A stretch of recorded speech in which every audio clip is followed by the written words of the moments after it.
हरि ओम श्री गुरुभ्यो नमः। ओम वंदेहम मंगलात्मानं भास्वन्तं वेद विग्रहं याज्ञवल्क्यं मुनिश्रेष्ठं जिष्णुं हरिहर प्रभुं जितेन्द्रियं जितक्रोधं सदा ध्यानपरायणं आनंदनिलयं वंदे योगानंदमुनीश्वरम्। ओम श्री गुरुभ्यो नमः। ओम गणानां त्वा गणपतिं हवामहे प्रियाणां त्वा प्रीतं हवामहे निधीनां त्वा निधिपतिं हवामहे वसो मम अहम जानी गर्भदम तम जासी गर्भदम। ओम श्री महागणाधिपतये नमः। हरि ओम श्री गुरुभ्यो नमः। ప్రేక్షక మహాశయులందరికీ కూడా ఆధ్యాత్మికపరమైనటువంటి నిత్య ఆనందాన్ని కలగజేయాలని కోరుకుంటూ ఈరోజు సుందరాకాండలోని 2, 3, 4, 5 అధ్యాయ సర్గల యొక్క వివరణ చెప్పే ప్రయత్నం చేస్తాను. 2వ సర్గలో 58 శ్లోకాలు, 3వ సర్గలో 51 శ్లోకాలు, 4వ సర్గలో 29 శ్లోకాలు, 5వ సర్గలో 27 శ్లోకాలు ఉండటం జరిగింది. మొత్తం కలిపి ఈరోజు 165 శ్లోకాల యొక్క అర్థాన్ని మనం చెప్పుకునే ప్రయత్నం చేద్దాం. ఈ విధంగా స్వామివారు హనుమంతుల వారు సముద్రాన్ని లంఘించి లంకా నగరంలోకి ప్రవేశిస్తారు. మనం ముందుగా చెప్పుకున్నట్లుగానే స్వామివారు ఎలాగ దాటారన్నట్లయితే మనము ఈ యోగ సిద్ధి పొందినవాడు ఏ రకంగా అయితే తన యొక్క స్థితిని మార్చుకుంటూ వెళుతూ ఉంటారో, స్వామివారు ఎప్పుడైతే మహేంద్ర పర్వతమై నుండి ఆకాశం వైపు చూశారో ఆయన ఒళ్ళో ఉన్నటువంటి మూలాధార కుండలి నుండి ఊర్ధ్వముఖంగా ప్రయాణం చేశారని, అదేవిధంగా మైనాకుండ యొక్క దర్శనంతో ఆయన ఇచ్చినటువంటి ఆతిథ్యాన్ని చక్కగా తిరస్కరిస్తున్నట్టుగా కాకుండా చెప్పాల్సిన పద్ధతితో చెప్పి కార్యాన్ని ముందు తీసుకెళ్లారు. దీన్ని స్వాధిష్టాన చక్రాన్ని దాటినట్టుగా మనం చెప్పుకున్నాం. అదేవిధంగా సురసుని జయించడం కూడా మణిపూర్వ చక్రంగా చెప్పుకున్నాం. సింహికను కూడా మనము సింహిక ఛాయాగ్రహం, ఆ యొక్క ఛాయతో ఉన్నటువంటి గ్రహాన్ని కూడా ఆయన సంహరించడం జరిగింది. సింహిక సంహారం అది అనాహత చక్రంగా మనం చెప్పుకున్నాం. ఈరోజు లంకా నగరంలోకి ప్రవేశించారు. అంటే విశుద్ధ చక్రాన్ని దాటడానికి హనుమంతుల వారు ప్రయత్నం చేస్తున్నారుగా మనం ఇక్కడ భావించుకుంటాల్సిన అవసరం ఉన్నది. ఈ రకంగా హనుమంతుల వారు సముద్రాన్ని దాటి లంకా నగరం వైపు లంకా నగరానికి వచ్చారు. అంటే ఆయన త్రికూట పర్వత శిఖరం పైకి నిలబడ్డారు. ఇటు వచ్చేసారు అన్నమాట, ఇటు ఒడ్డుకి లంకకు ఒడ్డుకి వచ్చేసారు. ఆ యొక్క పర్వతం మీద నుంచున్నారు. పర్వతము పేరు త్రికూట పర్వతము. ఒక్కసారి లంకనంతా కూడాను కలయ చూశారు స్వామివారు. హనుమంతుని యొక్క పాద స్పర్శకి ఆ త్రికూట పర్వతంలో ఉన్నటువంటి వృక్షాలు ఫలాలన్నీ కూడాను ఒక్కసారిగా కంపించిపోయి పుష్పవర్షం కురిపించిందన్నమాట. ఆ యొక్క పుష్పాల యొక్క ఒత్తిడికి కానివ్వండి, లేకపోతే పడినటువంటి ఆ యొక్క వేగానికి కానివ్వండి, స్వామివారు ఎలా ఉన్నారంటే ఒక పుష్పక శిఖరము వేరే వెలిసిందా అనే విధంగా స్వామివారు అక్కడ వెలుగుతూ ఉన్నారు. అంతేకాదు 1000 యోజనాల దూరము కూడా నేను దాటగలను, కేవలము 100 యోజనాలే కదా ఇప్పుడు నేను దాటి వచ్చింది, కానీ నేను 1000 యోజనాలు కూడా దాటగలను, అంత ధైర్యం అంత శక్తి నా దగ్గర ఉన్నది. ఇది నాకు అందరూ కూడా కల్పించినటువంటి శక్తి, కాబట్టి అవలీలగా దాటి రాగలిగాను. ఇదంతా కూడా రాముల వారి యొక్క ఆశీస్సులు అని రాముల వారిని ఒకసారి స్మరణ చేసుకున్నారు. అంతేకాదు అక్కడ ఉన్నటువంటి ఎప్పుడైతే ఈ త్రికూట శిఖరం మీద వారు కాలు మోపారో అక్కడ ఉన్నటువంటి అవన్నీ కూడా ఒకసారి ఆశ్చర్యపోయే విధంగా ఆ పళ్ళు గాని పూలు గాని స్వామివారికి స్వాగతం పలుకుతున్నట్లుగా తలలు ఉంచి నమస్కారం చేస్తున్నట్లుగా స్వామివారికి అనిపిస్తుంది. ఇదంతా కూడా ప్రకృతి యొక్క వివరణ. అదేవిధంగా స్వామివారు ఆ కొండ వంటి త్రికూట పర్వతం పచ్చిక బయళ్ళ మీద అలాగా ఒక చిన్న పర్వతం నుంచి మరొక చిన్న పర్వతం వరకు, పెద్ద పెద్ద రాళ్ళ నుంచి చిన్న చిన్న రాళ్లకు అలాగ ఒకదాని నుంచి ఒకదానికి ఆయన దాటుకుంటూ ముందుకు సాగుతూ ఉన్నారు. ఆ యొక్క త్రికూట పర్వతం దగ్గర నుంచి అలా వెడుతుండగా రావణాసుడు పరిపాలించేటువంటి లంకా పట్టణాన్ని వారు చూశారు. ఆ లంకా పట్టణంలో ఎలా ఉన్నాయంటే ఆ యొక్క లంకా పట్టణం అంతా కూడాను పూల తోటలతోనూ పండ్లతోనూ వాసనలతో గుమాయిస్తూ ఉన్నటువంటిది, వాసనలు వెదజల్లుతూ ఉన్నటువంటి పట్టణము. ఆ త్రికూట పర్వం అంతా కూడాను ఉద్యానవనాలతో నిండిపోయి ఉన్నది. అంతేకాదు అక్కడ రకరకాలైనటువంటి వృక్షాలు ఉన్నాయండి. కొన్ని వృక్షాల పేర్లు కూడా మనకు తెలిసి ఉండదు. ఈ కాలం ఉన్నటువంటి ప్రజలకి, ఈ కాలం మనుషులు తెలిసి ఉండదు. దేవదారు, కొండగోగు, ఖర్జూర, గజనిమ్మ, కొండమల్లి, పిప్పిలి, మొగలి, కడిమి, అరటి, వెగిస, దేవకాంచన మొదలైనటువంటి వృక్షాలతో ఈ యొక్క త్రికూట పర్వతం అంతా కూడా రావణాసుడు పరిపాలించే లంక అంతా కూడాను వనాలతో కలకలలాడుతూ ఉన్నది. అనేక జాతి పక్షులు కూడా అక్కడ నివసిస్తూ ఉన్నాయి. ఇందాక చెప్పుకున్నట్లుగా ఈ యొక్క ఫలాలు పుష్పాలు కానివ్వండి, పుష్పాలు పూజించేటువంటి వృక్షాలు కానివ్వండి, ఫలాలు ఫలించేటువంటి వృక్షాలు కానివ్వండి, తన యొక్క తలలన్నీ కూడా స్వామి వారికి స్వాగతం పలికే విధంగా ఉన్నాయని చెప్పుకున్నాం. అంతేకాదు ఈ యొక్క లంకా నగరాన్ని విశ్వకర్మ నిర్మించాడు. ఆ రకంగా ఆ యొక్క పర్వతము, ఆ యొక్క రావణాసుడి యొక్క లంకా నగరం అంతా కూడాను చూడ సుందరముగా ఉన్నది. అంతేకాదు ఆ లంకా నగరాన్ని చూస్తుంటే ఒక స్త్రీ ఆకారంలో ఉన్నదే అనే విధంగా మనకు అనిపిస్తుంది. స్వామివారికి ఆ రకంగా అనిపించింది. అంతేకాదు కైలాస పర్వతము ఎంత ఎత్తైతే ఉండి ఆకాశాన్ని తాకుతూ ఉంటుందో ఈ లంకా పట్టణం కూడాను ఆకాశాన్ని తాకేంత ఎత్తులో ఉన్నది. ఆ రకంగా అంత పెద్ద నగరముగా కనబడుతుంది. భవనాలు అత్యున్నతంగా ఉన్నాయి. అంతేకాదు ఈ లంకా నగరాన్ని భయంకరమైనటువంటి రాక్షసులతోనూ నాగములతోనూ భోగవతి పట్టణంలాగా ఉన్నది. ఈ రకంగా సీతాదేవిని దాచినటువంటి లంకా నగరము ఆ రకంగా శోభగా కనబడుతుంది.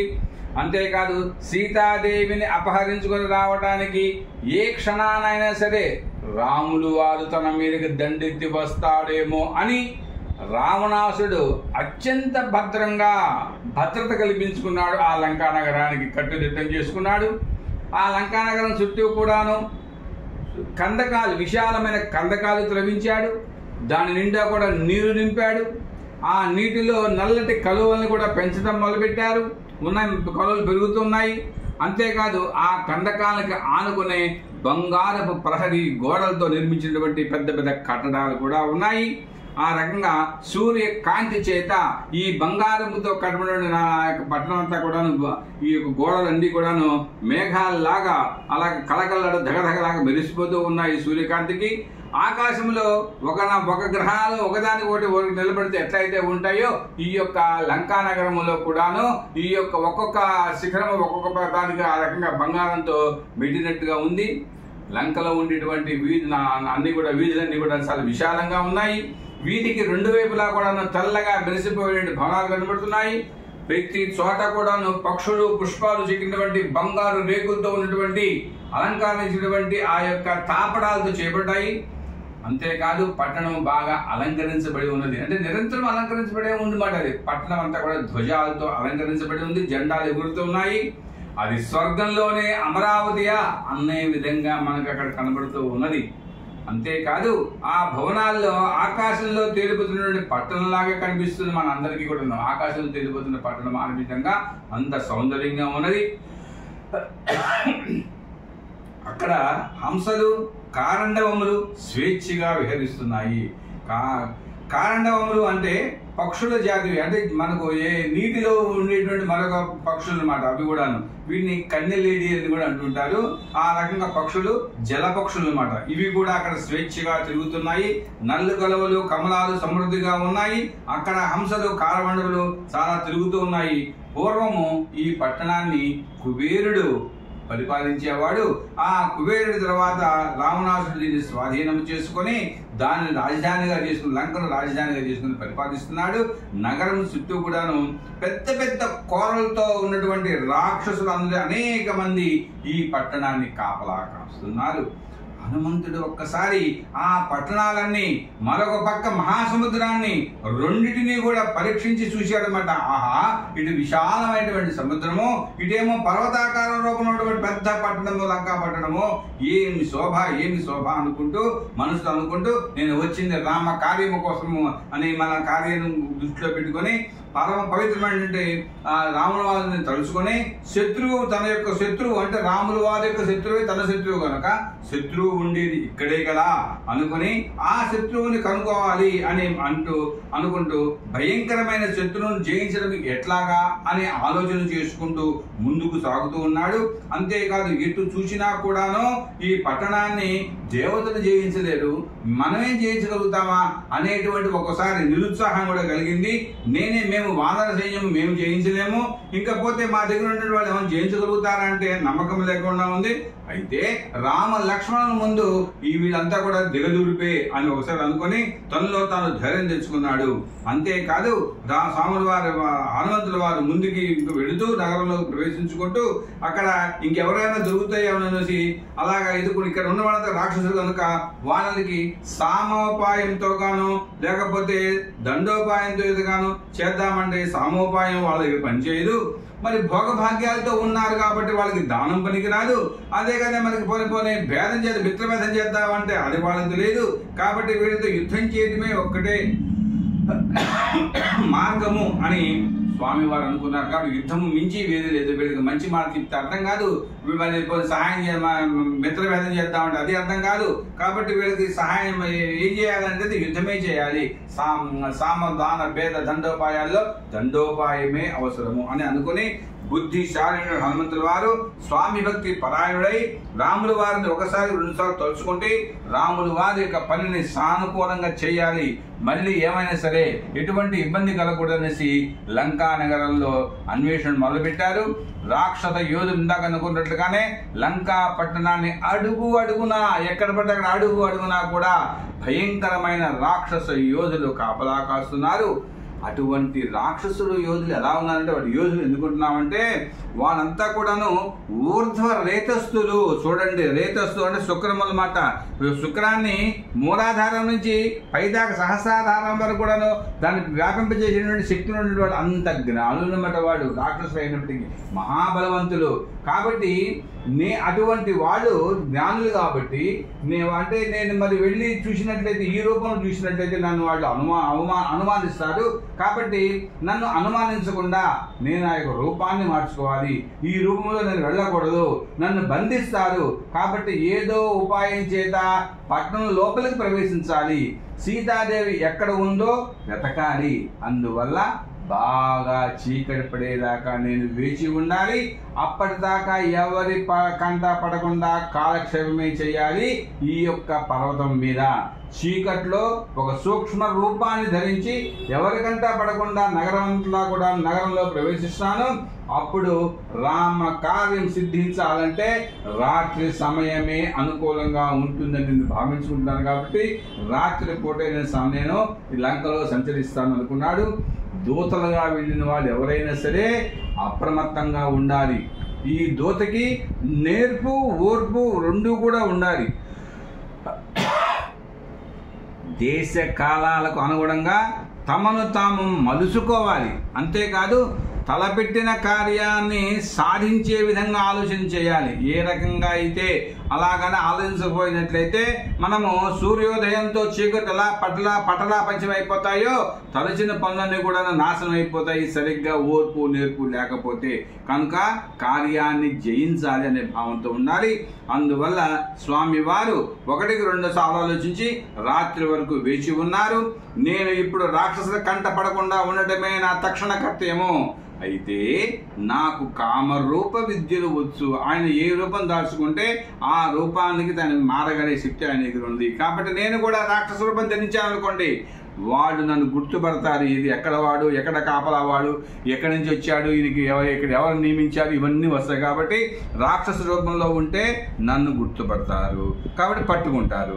మరే రూపం ధరించినా వాడు కనిపెట్టగలరు. అందువల్ల వాయుదేవుడు కూడా అక్కడ కాపలా వాళ్ళు అనుమతి లేకుండా ప్రవేశించడానికి శక్తి లేదు కదా అంటే వాయుదేవుడు కూడా అక్కడ ప్రవేశించలేదన్నమాట. వాడు అనుమతి కావాలి, రాక్షసులకు అనుమతి కావాలి. అటువంటిది నేను నా యొక్క సహజ రూపంలో నేను ఇక్కడ వెళ్ళాను అంటే నేను వచ్చిన కార్యము సర్వనాశనం అయిపోతుంది. అందువల్ల నేను ఏదో ఒక చీమ రూపంలోనో దోమ రూపంలోనో చిన్ని ఆకారాన్ని ఆశ్రయించి పొంది బాగా చీకటి పడ్డ తరువాత లంకా నగరములో ప్రవేశిస్తాను అనుకుని రామ కార్యాన్ని సాధించాలి. రాములు వారిని సీతాదేవిని కలపాలి. సీతాదేవిని వెతకాలంటే ఒక్కొక్క ఇంటికి వెళ్ళి చూడాలి. అంటే ఇది రాత్రి వేళలోనే సాధ్యపడుతుంది, ఇది శ్రేయస్కరము అనుకున్నాడు. సూర్యాస్తమయం అవుతుండగానే తన యొక్క శరీరాన్ని పిల్లి శరీరంగా, పిల్లి అంత చిన్నదిగా చేసుకున్నాడు. ఒక్క గంతులో మొదటి ప్రాంగణానికి చేరుకున్నాడు, దూకాడు. ఆ పిల్లి రూపంలో స్వామివారు దూకాడు. అక్కడ నుండి లోపలకు చూశాడు. ఎక్కడ మొట్టమొదటి భవనంలోకి చూసుకున్నాడు ఆయన. భవనాలన్నీ కూడా వెండి స్తంభాలతోనూ, బంగారు కిటికీలతోనూ, వైఢూర్యాలతోనూ, మాణిక్యాలతోనూ కూడాను తేజోరితంగా ఉన్నాయి, తేజోరితంగా ఉన్నాయి. గోడలన్నీ కూడాను ప్రకాశవంతంగా ఉన్నాయి. తెల్లగా ఎత్తుగా ఉన్న విమాన గృహాలు దగ్గరగా మెరిసిపోతున్నాయి. ఆ రకంగా ప్రతి గృహము కూడా అలా కళకళలాడుతుంది. రాక్షసులంతా ఊహించలేనంత అద్భుతమైన ఆకారాల్లో బల పరాక్రమ కలవారుగా కనిపిస్తున్నారు. లంకా పట్టణము గంధర్వుల నగరమా అన్నట్లుగా ఉన్నది. అయినా సరే ఎంత భోగమైనటువంటి నగరం అయినప్పటికీ కూడాను నేను వచ్చిన కార్యము సీతాదేవిని చూడబోతున్నాను, సీతాదేవిని చూడాలి, సీతాదేవిని చూడబోతున్నాను అని హనుమంతుడు ఆలోచన చేస్తున్నారు. అప్పుడు హనుమంతుడికి ఎవరైనా సహాయపడేందుకు ఉన్నారా అన్నట్లుగా చూస్తే కేవలము ప్రకృతి మాత్రమే ఆయనకు అనుకూలంగా ఉన్నది. చంద్రుడు నక్షత్రాలతో వెంట పెట్టుకుని ఆకాశంలోకి వచ్చాడు. రాత్రి కాబట్టి చీకటిగా ఉంది కాబట్టి మరి ఆయనకు సహాయంగా ఉండాలని కనపడాలి కదా. కనుక ఆ రకంగా చంద్రుడే నక్షత్రాలతో వెంట పెట్టుకుని వచ్చాడు. చంద్రుని యొక్క చల్లని వెన్నెలలో ఆకాశం అంతా కూడాను చాందిని కప్పినట్టుగా కనబడుతుంది. ఉదయ చంద్రుని వెన్నెల పాల వలె తెల్లగా ఉంటుంది. రాజహంసల వర్ణంలో మనోహరంగా ఆకాశాన్ని వెలుగుతున్న చంద్రుడిని హనుమంతుడు చూశాడు. ఆహా చంద్ర, నువ్వు నాకు సహాయకారిగా వచ్చావా స్వామి అని నమస్కారం చేసుకుంటూ ఈ రకంగా నగరంలోకి ప్రవేశించాడు. ఇది 2వ సర్గ మనం పూర్తి చేసుకున్నాము. ఇప్పుడు 3వ సర్గలోకి వెళ్తున్నాము. లంకాది దేవత అయినటువంటి హనుమంతుడిని అడ్డగించడం అంటే లంకిని అడ్డగిస్తుంది. ఆ రకంగా దాన్ని మనం చెప్పుకుంటున్నాం ఇప్పుడు. అయితే ఇందాక అనుకున్నట్లుగా లంకా నగరంలో చాలా మంది బలమైనటువంటి రాక్షసులు ఉన్నారు. అయితే వీళ్ళందరినీ కూడా జయించగలవాలి. ఎవరున్నారు మనలో అనుకున్నట్లయితే కుముదుడు, అంగదుడు, సుశేషుడు, మైంధుడు, ద్విధుడు అనేటువంటి వాళ్ళు ఈ నగరాన్ని జయించగలరేమో. అంతేకాకుండా సుగ్రీవుడు, కశ్యపర్యుడు, వృక్షుడు వీళ్ళు కూడా సహాయ సమర్థులే లంకా నగరాన్ని జయించడానికి. ఏది అయినప్పటికీ కూడాను లంకా పట్టణం ఎంత గొప్ప బలిష్ఠమైనప్పటికీ కూడాను రామ లక్ష్మణుల ముందు, వారి శక్తి సామర్థ్యాల ముందు లంకలో ఉండే వాళ్ళందరూ కూడాను దిగదుడిపే అవుతుంది అని స్వామి వారు మనసులో ధైర్యం తెచ్చుకొని తన యొక్క ప్రయత్నాన్ని ముందుకెళ్లారు. మహాబలిశాలైనటువంటి వానర శ్రేష్ఠుడు నగరంలోకి ప్రవేశిస్తూ ఉండగా ఆ లంకా నగరము రాక్షస స్త్రీ రూపాన్ని ధరించిన హనుమంతుడిని చూసింది. లంకా నగరము రాక్షసి రూపంలో ఉన్నటువంటి హనుమంతుడి వారిని చూసింది. చూసి భయంకరమైన తన కళ్ళను పెద్దవిగా చేసింది. ఆ కళ్ళ నుంచి నిప్పులు రాలుతున్న విధంగా ఉన్నాయి, ఇంకా భయపెట్టేటట్టుగా ఉన్నాయి. హనుమంతుడి దగ్గరికి వచ్చి భయంకరమైన కంఠ స్వరముతో ఆ లంకా నగరము లంకిని మాట్లాడుతుంది. ఏమని?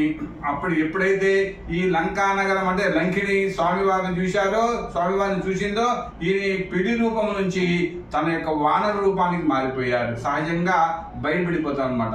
ఎందుకంటే ఇందాక చెప్పుకున్నాము, ఆ రాక్షసు కూడా బలమైన మంచి శక్తి గలవాళ్ళు, బుద్ధి గలవాళ్ళు. వాళ్ళ దగ్గర మరి శక్తి సామర్థ్యాలు కాకుండా మంత్రశక్తి ఉన్నవాడు కాబట్టి ఎవరా అని చూసినట్లయితే ఈయన వానరుడు అని తెలిసింది. కాబట్టి వెంటనే వానర రూపంలోకి ఈయన మారిపోయాడు, చిన్న పిల్లవాడిగా, చిన్న వానరుడిగా. అప్పుడు ఈ లంకిని మాట్లాడుతుంది, ఓ వానరుడా, నీవు ఎవరు?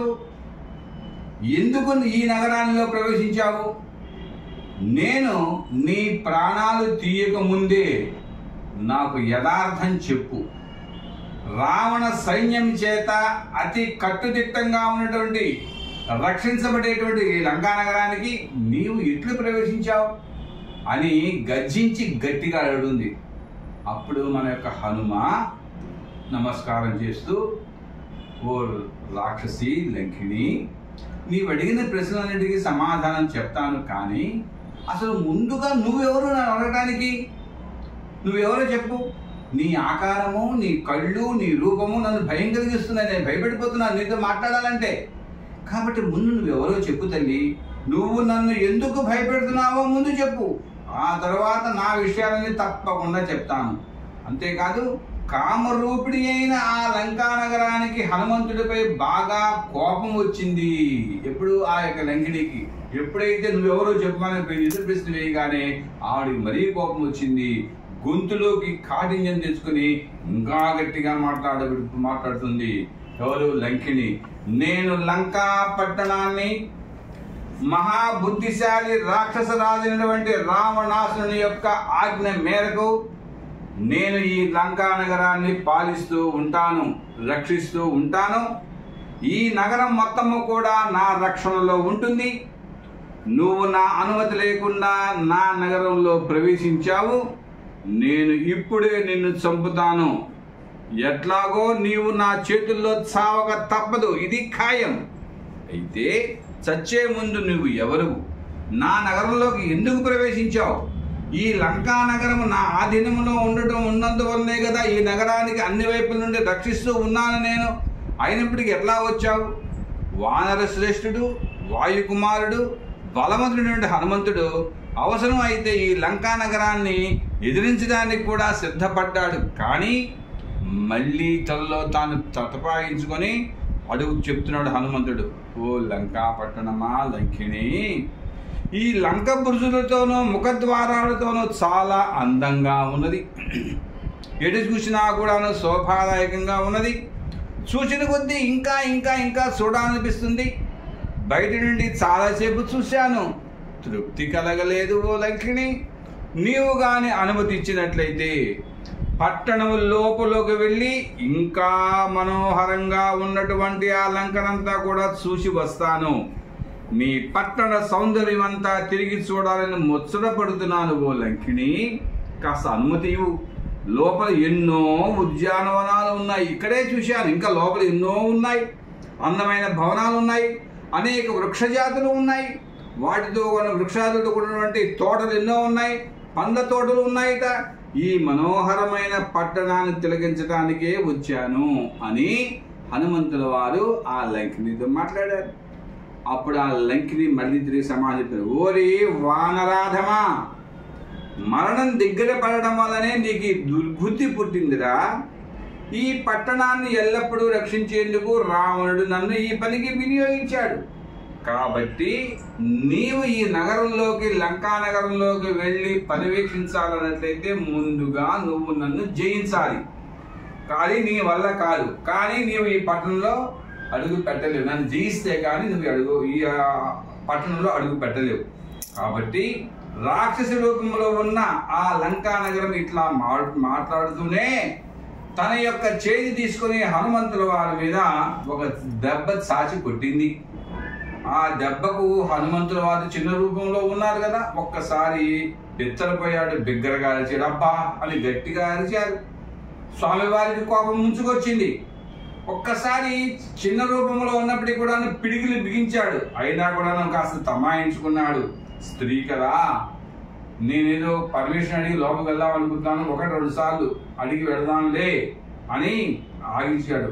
ఒక స్త్రీ పైన తన బలమంతా ప్రయోగించాలా అని భావించి కాసేపు ఊరుకున్నాడు. ఆ తర్వాత ఇంకా ఆ లంకిని మాట మీద మాట మాట్లాడుతూ దగ్గరికి వచ్చి బాధ పెడుతూ ఉంటే తన యొక్క పిడికిని బిగించి ఒకే ఒక గుద్దు గుద్దాడు. అయితే ఆ స్త్రీని కొట్టడం అనేటువంటిది, చంపడం అనేటువంటిది నేరము. అది దీనికి మనకు హత్యాపాతం అవుతుంది కనుక ఆవిడ్ని ఆ రకంగా ఒక దెబ్బ కొట్టాడు. అయితే ఎందుకు కొట్టాడు అన్నట్లయితే ఆవిడికి బ్రహ్మజ్ఞానం కలగాలని. తను ఎవరో తనకు తెలియాలని, ఎందుకు వచ్చాడో తనకు తెలియాలని ఆ రకంగా ఎప్పుడు కొట్టాడు. ఆ యొక్క కొట్టుడికి ముష్టిఘాతానికి ఒక్కసారి లంకిని భయపడిపోయి కింద పడిపోయింది. మరి హనుమంతుడు అంటే భయపడిపోయింది, హనుమాన్ స్వామి వారంటే భయపడిపోయింది, గర్వంతో అంతా కూడా అణిగిపోయింది, మటమాయైపోయింది. చిన్న స్వరముతో, దీన స్వరముతో మాట్లాడుతుంది లంకిని. ఓ మహానుభావ, ఓ వానర శ్రేష్ఠుడా, నీ వంటి తేజస్యాలు స్త్రీలపైన దయ చూపాలే కానీ చంపకూడదు కదా నాయన. ఈ పాటి నియమం నీకు తెలియదా? అయినప్పటికీ కూడాను నీవు కొట్టినటువంటి ఈ దెబ్బకి నాకు జ్ఞానోదయమైందయ్యా. ఓ వానరుడా, నేను సాక్షాత్తు లంకా నగరాన్ని నన్ను నీ పరాక్రమం చేత జయించావు. నేను పూర్వము బ్రహ్మదేవుని నుండి గొప్ప వరాన్ని పొందానయ్యా. ఆ వరమును గురించి నీకు చెప్తాను విను నాయనా అని లంకిని హనుమంతుల వారికి తనకి కథను చెప్తుంది. ఓ లంకానగరమా, ఎవరు బ్రహ్మ చెప్తున్నాడు. ఓ లంకానగరమా, ఏనాడు ఒక వానరుడు వచ్చి తన పరాక్రమం చేత నిన్ను జయిస్తాడో ఆనాటి నుండి రాక్షసులకు చెడు కాలము దాపురించింది తెలుసుకో అని బ్రహ్మదేవుడు పలికి అంతర్ధానమయ్యాడయ్యా. కనుక ఓ సౌమ్యుడా, వానరా, ఇప్పుడు నీ దర్శనమైంది. నీ పరాక్రమం చేత నన్ను జయించావు. ఇక బ్రహ్మవాక్కు యథార్థమవుతుంది. దుర్మార్గుడైనటువంటి రావణాసురుడు సీతను అపహరించి తెచ్చాడు. అతనితో పాటు మిగిలిన రాక్షసులందరికీ కూడాను వినాశ కాలము దాపురించింది.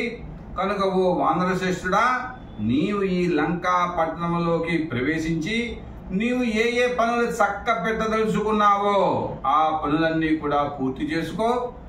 నందీశ్వరుని శాపము చేత కూడా ఈ పట్టణము శాపగ్రస్తురాలైంది.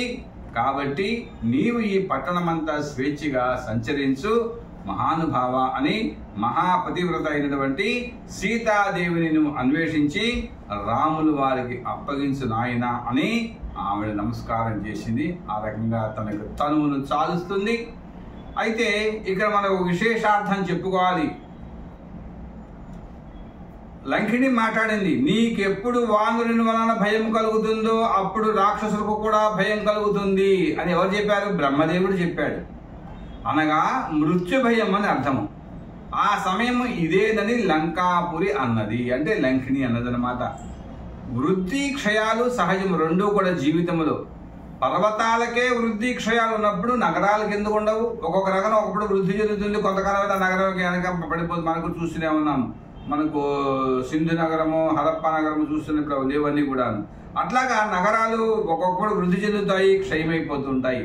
అదేవిధంగా రాక్షస జాతికి వినాశకాలం రాబట్టే ఈ నగర దేవతకు కూడా హాని కలిగింది, అంటే లంకినికి కూడా హాని కలిగింది.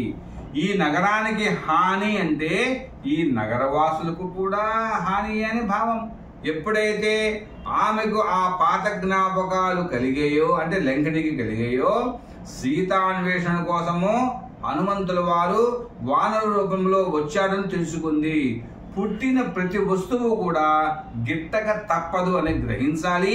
ఆ రకంగా లంకినికి బ్రహ్మ జ్ఞానము కలిగింది. అట్లాగా ఆ నగర నివాసులందరికీ కూడాను ఇహ మృత్యువు దగ్గరలో పడింది అని మనము ఇక్కడ గ్రహించాలి అని మనము ఈ యొక్క 3వ సర్గలో మనము గ్రహిస్తాము.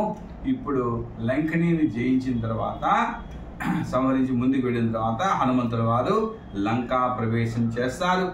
కామరూపిణటువంటి లంకను జయించాడు, లంకిని జయించాడు. శత్రుల నగరాన్ని ప్రవేశించేటప్పుడు సహజంగా సింహద్వారము నుండి కాకుండా ద్వారాలు లేనటువంటి ప్రదేశం నుండి ప్రవేశించాలని మనం చెప్పుకున్నాము. ద్వారము అంటే 2 గడులు ఉండాలి అని. ఇక్కడ గడులు లేవంటే మనకు వెనకాల వాకిలి వైపు నుంచి ఆ రకంగా ప్రవేశించాలని శాస్త్రాలు చెప్తాయి. కాబట్టి హనుమంతుల వారు ఏం చేయాలా అనేసి ప్రాకారం పైకి ఎక్కి అక్కడి నుంచి దూకడం మొదలుపెట్టి నగరంలో ప్రవేశించాడు. ఆ నగరంలో ప్రవేశించినప్పుడు ఎడమ కాలు ఉంచి శత్రువుల్ని సంహరించాలనే ఉద్దేశంతో వెళ్ళాడు. అందుకనే మనకు మిలిటరీలో కానీ ఆర్మీలో కానీ ఎక్కడైనా సరే మనకు వాళ్ళు కవాతులు చేసేటప్పుడు ఎడం కాలుతో మొదలు పెడతారు. అంటే శత్రువుల్ని సంహరించాలన్నట్లయితే ఎడమ కాలు. శుభకార్యాలు చేసినప్పుడు అంటే మన గృహ ప్రవేశాలు వివాహాలు చేసేటప్పుడు మనం కుడి కాలుతో మనం పెడతాం. అందుకని కుడి కాలుకి ఎడం కాలుకి ఉన్న తేడా ఆ రకంగా మనము ఇక్కడ వర్ణించడం జరుగుతుంది. ఆ రకంగా స్వామివారి ఎడమ కాలు ఉంచి శత్రు నగరంలోకి ప్రవేశించడం జరిగింది హనుమంతుల వారు. బృహస్పతి యొక్క వచనం ప్రకారము వివాహాల్లోనూ గృహ ప్రవేశాల్లోనూ కుడి